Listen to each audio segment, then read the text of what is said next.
First pitch ripped down the left field line. Extra bases coming as it hits off the foot of the wall. Anderson rounds first, and he's in at second with a stand-up double to get this inning underway. Now that's the aggressiveness I was talking about out of the Bearcats, jumping on the first pitch and just having a good stroke on it.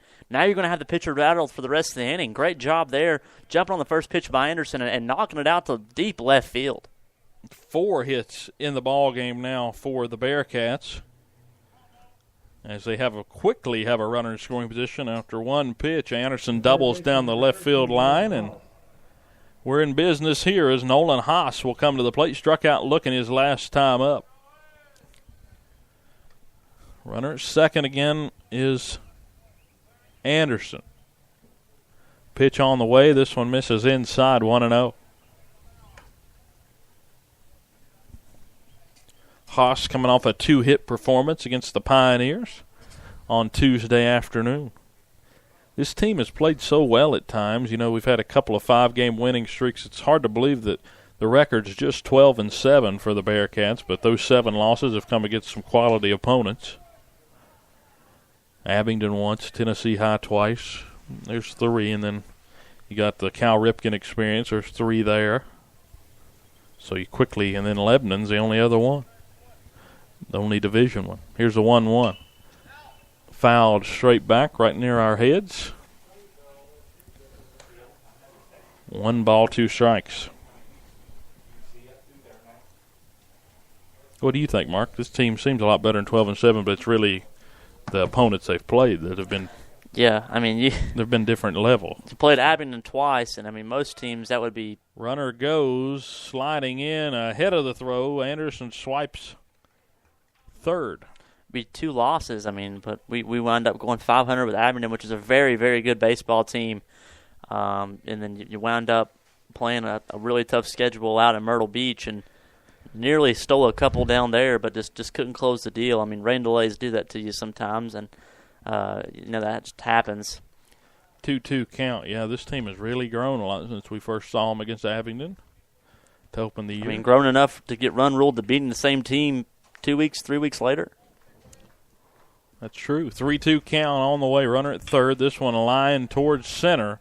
Going back is Justice. It should be deep enough as Anderson tags. He'll score without a throw, and it's 5-0 Cats on a sac fly RBI from Nolan Haas. I mean, I don't know what it is, but I think Mark Daniels is a wizard. Why is that?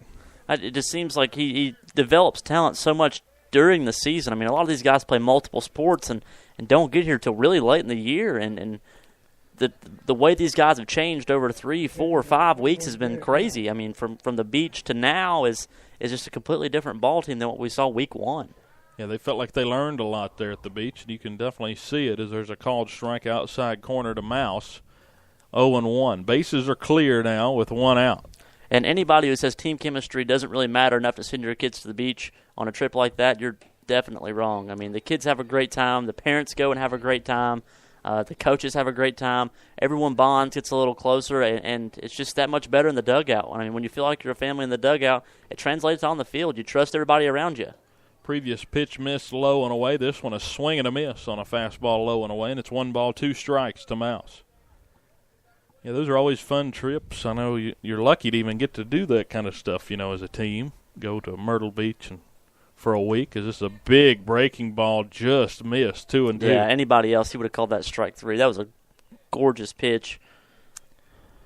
But not every team has the opportunity or funds available to go to Myrtle Beach, and it's really something special when you're able to do it as consistently as the Cats get to. There's a pop-up to short.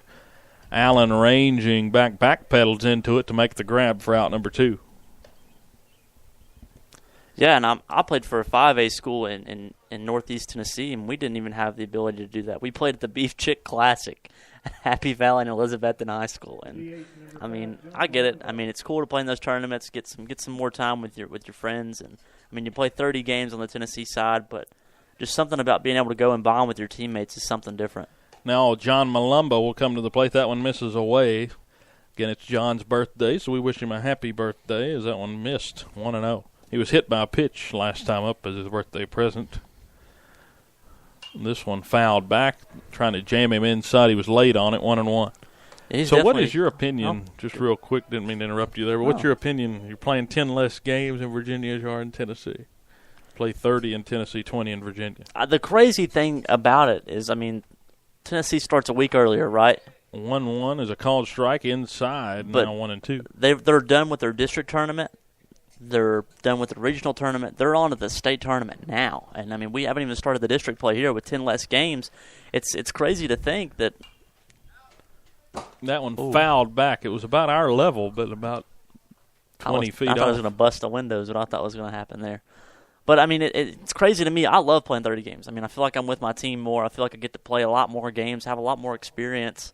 1-2 reached for, chopped towards third. Klein Fields comes up throwing across. Good scoop and just got Malumba barely over at third base.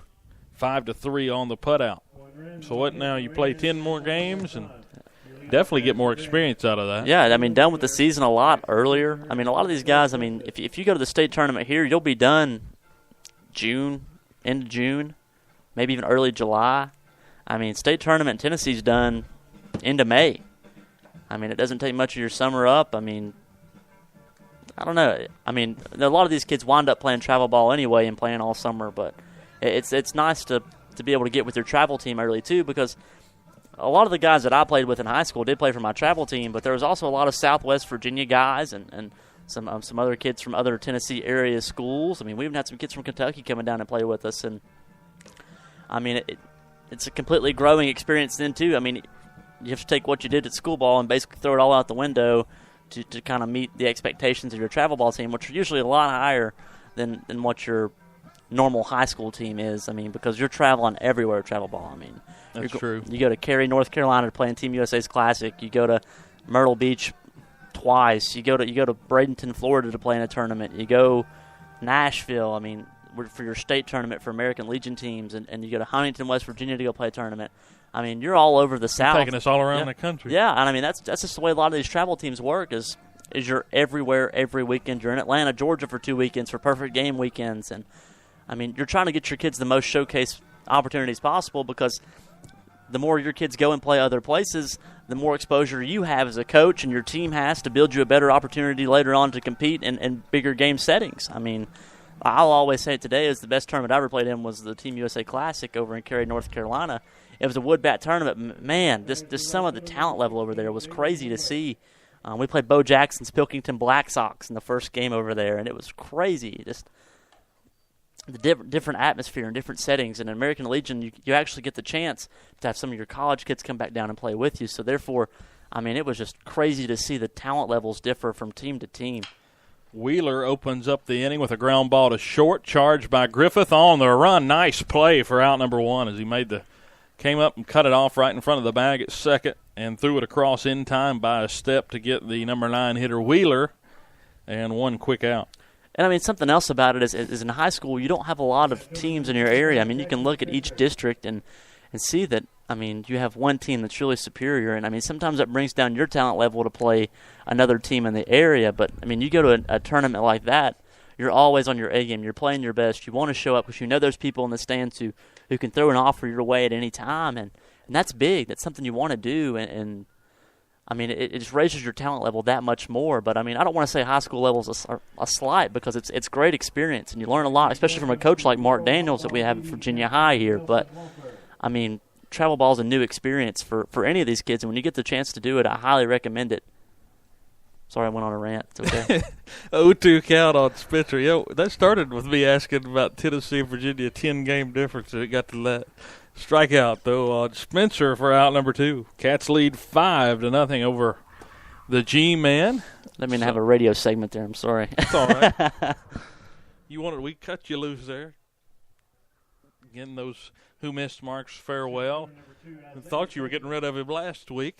You're getting him again today, so you can wish him good luck by tweeting us at VHS Bearcat Radio. We got a sports chat on Monday. Make sure you're all out for that. 6 o'clock Monday, sports chat. That's a breaking ball miss low. Isaiah Justice at the plate, 1-0. Number 2 hitter in this order. Trying to get something started with 2 outs as this one's fouled back, 1-1. So Dixon working through this inning pretty quickly. Thrown 6 pitches to this point. Got 2 outs, nobody on. As he winds and fires here in the bottom of the third, this one missed outside on a breaking pitch. 2-1. Yeah, so that bled into travel ball, which that's very important. It's popular these days. Some people would much rather play it than high school, as this one's called strike on the outside. But don't pull your kids out of high school to play. Because, I mean, there's nothing more important than the game experience. And whether you play 10 or 20 or 30 games, it's always good to have that game setting under your belt. It gives you a lot more exposure, a lot more ability to just learn who you are as a player and your role and to work on things to kind of tweak yourself for the summer months. 2-2 misses low, 3-2. Plus, if you're that good, you need to help your team try to win a state championship. Oh, yeah, but our team never competed for a state championship. Well, neither did mine, Mark. Hey, congratulations to your PH Bulldogs over there, though. Rebels, Oh, yeah. It's called strike 3 Sorry. looking. Same colors as Hampton. It really threw me off. Yeah, No, congratulations to them for the Hogahiki Championship. Yeah, they won the district last night. It was an odd game as they get the strikeout there. Dixon does. Let me go through this recap. At 5-0, Cats lead it as we head into the top of the fourth. Yeah, the Rebels, they came away with a win. It was odd, too. You want to run them through the game. Run them how it happened, all right, Dylan. So Friday. First of all, Friday they were going to play at Emory and Henry. And the game, it was supposed to rain, you know. Well, they moved the game from Emory to Chilhowie, back to Chilhowie's home field, and they played there, and PH led 5-1 going into the 7th inning. And in typical PH fashion, we let Chilhowie tie it in the last half inning. And then they don't have lights at Chilhowie, so they ran out of daylight. And they're in the 9th inning and have to move the game to yesterday. Well, it was Thursday, Friday, so it was the other game was the start of the game was Thursday when they went from Emory to Chilhowie. So we're tied at 5 as we go to Emory, and we play in the 9th inning of the game. Well, we're in the bottom of the 9th at Emory, and Chilhowie has runners, I think, at bases loaded, and a runner at first, and there's 1 out, and a ground ball's hit to the first base side in between first and second, hits the runner. They call him out. The runners all kind of – one of them scores, so that should have been the winning run. Well, they say that since it hit the runner, everybody has to go back. But evidently there's a rule. Chilhowie was protesting that there's a rule that PH had the runners in, had the infielders in, so that doesn't matter if it hits the runner because the defense had a chance to play it. Yeah. It's through. So that's where it comes out. So they get the out there. There's 2 outs, and they get a ground out to second to end the inning. So Chilhowie doesn't win the Hogahiki district. They got to go to the 10th inning. Well, PH gets a leadoff triple, comes around to score on a wild pitch. Then the next half inning, runners at first and second with 1 out, and they strike out the last 2 batters to get the win over the hated Warriors of Chilhowie over there. What a 3-day affair. How do you come back and play 2 days, like 1 inning? Listen, and the wild thing is those 2 teams are rivals, but the wild thing is they didn't play each other till about a week ago to finish the regular season. They were like Virginia High and Lebanon here, you know how they hadn't played till the last week. Well, they had to play then, and then they finished tied in the district for the regular season. So they had to play.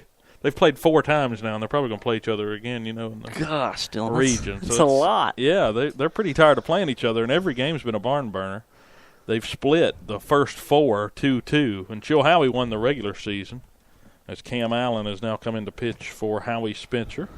That's just quite an affair. 3-day affair for 1 game, for 1 inning. Gosh. You go to 3 different places to play 1 inning. Yeah, they were all around the map. I've never seen anything.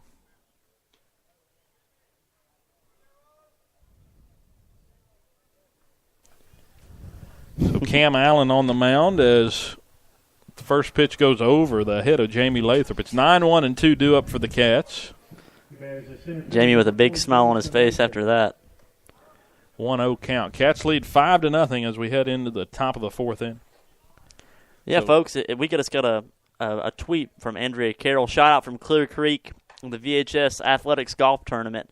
I tell you what, folks, if you do have any time, you got 2 hours to make it out to Clear Creek today to go play some golf, get you a team of 4, $200 for a 4-team entry. Y'all would have a blast out there today. Weather looks just fine for a good 3-4 hours. Just play good for